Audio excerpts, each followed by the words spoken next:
The challenges that come with being a METCO student are waking up very, very early in the morning.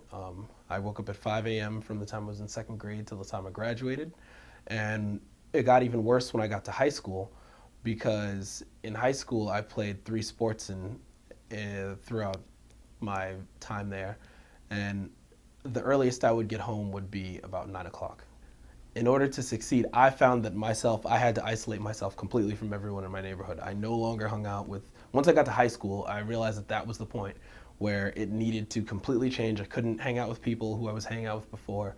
You also don't get to hang out with the kids in the town because you're the Boston kid and you don't live in the town and no one's going to come and visit you. In the 10 years that I was in the program, maybe two people had ever come into Boston to my house and never seen where I lived. You would go to school sometimes and there would be 5 inches of snow, 6 inches of snow by lunchtime, and that's when school would be canceled.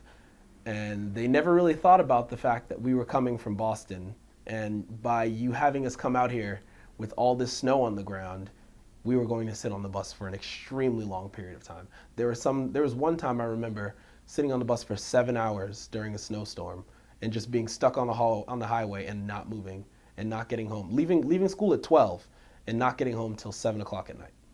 When I went to Newton South High School, I was always that kid from Boston who went to Newton South. And when I came back home, I was the kid who went to Newton South but lived in Boston. So it was an interesting experience. I would like to say that most people were accepting of it, but there were often times where people misconstrued the things I said or the way I talked about my school or my education to think that I was better than them or above them, which wasn't the case.